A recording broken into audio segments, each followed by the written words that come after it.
Our goal is to visit all 212 municipalities in Slovenia. And today we are in Cerklje na Gorenjskem. This is our route, which is gonna take us about 25 minutes.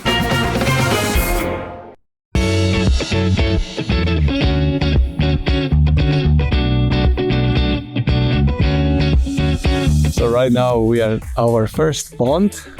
Two ponds are in this municipality, and this is pond Lahovče. This spot is perfect for anyone that loves fishing. The pond supports fish breeding and welcomes both beginners and experienced fishers. It is managed by the local fishing association.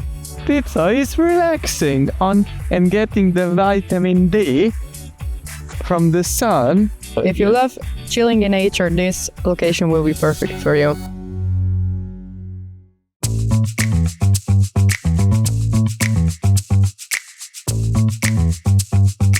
We're gonna check out the center a little bit, but behind us is Petrovc, which was once a old farmhouse, but then in the middle 18th century it was turned into a large brick house with a decorated front. The house shows the wealthy lifestyle of its owners. In the mid-19th century, the house took on its current form, with 1863 carved above the portal, making it the start of its use as a guest house. And now we're gonna check out what it's used for today.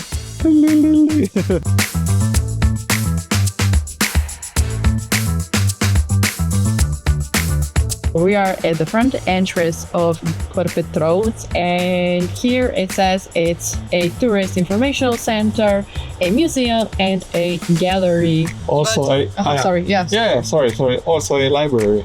I didn't say. Oh, yes. I'm sorry. I forgot. It doesn't matter. It's okay.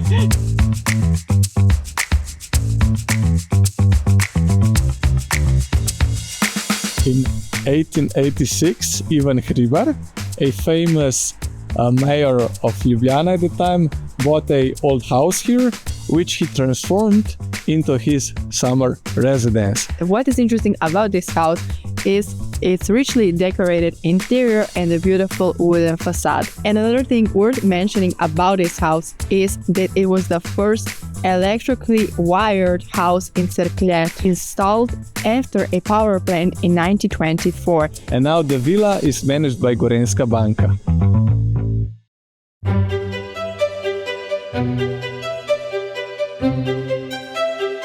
Okay guys, so in the last episode we found out who was the first Slovenian actress in Hollywood. But this time we are here with the father of Slovenian theater, Ignacij Borštnik. He lived in this house behind us. He was born on the 1st of July, 1858. He began his acting career in the Ljubljana Drama Society, where he performed under the name Gorazd. After studying acting in Vienna, he returned to Ljubljana to lead a drama school and direct important plays, including Veronika Desetniška for the opening of the Provincial Theatre or Deželno gledališče in 1892. In 1894, Borštnik moved to Zagreb, where he spent 25 years shaping modern Croatian theatre. Borštnik was not only an actor, director, but also a writer, translator, poet, and an early pioneer of film art. All through, he wrote a few works, such as Stari Ilija and Ni moj okus. These did not gain lasting recognition. Borštnik played over 400 roles during his career and made a lasting mark on Slovenian and Croatian theatre. His contributions are still celebrated today through the Borštnik Theatre Festival in Slovenia, which awards the prestigious Borštnik Ring, the highest recognition for acting in the country. And now we're going to the castle. Of the 12 medieval castles in the area of the present-day municipality, Strmol Castle is the only one still preserved. Driving along the road between Češnjevek and Dvorje, you can see its impressive structure beneath the Cerklje forest hillside. So a long time ago here was a bridge which separated the castle from the land, and it was used for protection from the Turks invasion.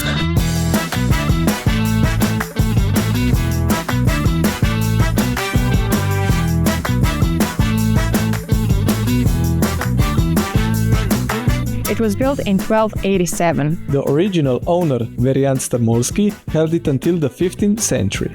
Afterward, the castle changed owners many times. The Raini family owned it in the 15th century, and in the 17th century, Baron von Hussenstein reinforced the walls and updated the interior. The castle's last owners were Rado and Ksenia Hribar, well-known supporters of the arts, who were sadly executed in 1944.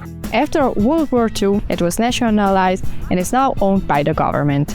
So the castle, as you can see now, is beautifully preserved. You have different rooms in the castle, you can sleep here, some people also get married here. And even if you don't want to sleep here or get married here, you can still enjoy the beautiful cafe. It's not up at the castle, but it's down by the pond. And we're gonna check it out and see if the coffee is good. And then we're gonna go to our next location.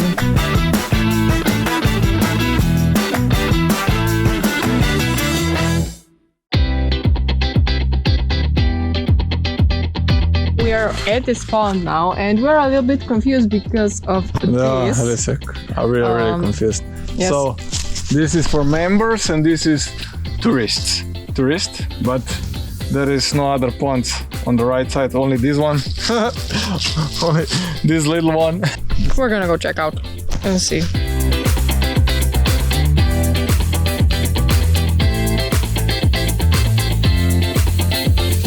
We have found the tourist pond. Yes, we have, okay. And it's really big. So guys, we are at our last pond of this municipality. This is pond Češnjevek. And we just saw a family who were walking around the pond. There they are.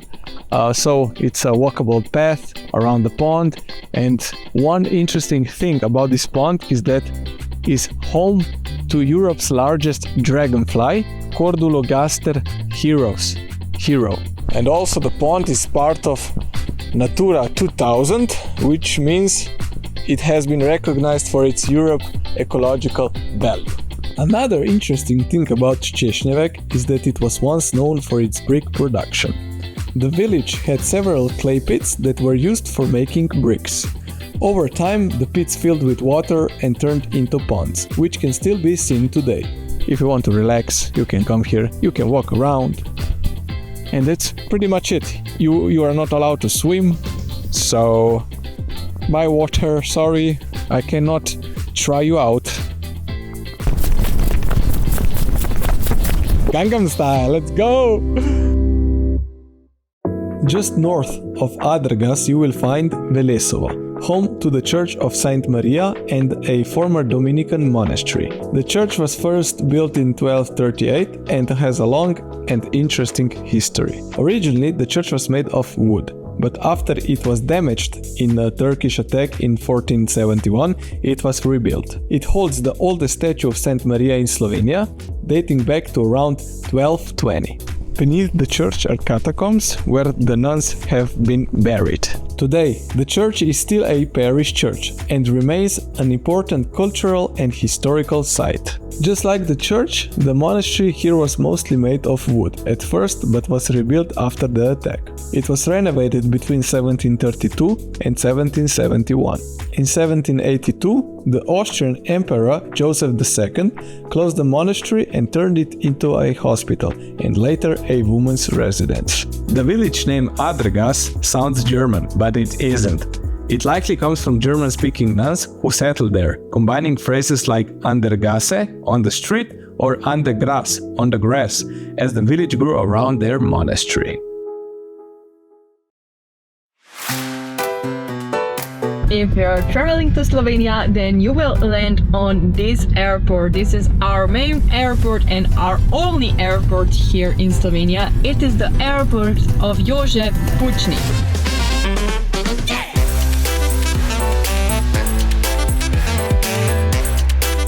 Another thing you can do in this municipality is visit Krvavec, which is a popular ski resort close to Ljubljana, making it an ideal destination for both winter sports enthusiasts and nature lovers. It is the tallest peak in the Kamnik Alps, offering stunning panoramic views of the surrounding area.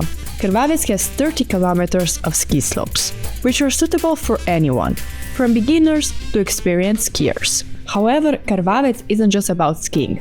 The resort provides a range of activities throughout the year, including hiking in the summer. For a special experience, Krvavec also offers the opportunity for a romantic dinner. Dinner on the cable cars, located 1,500 meters above sea level, something we definitely need to try in the future.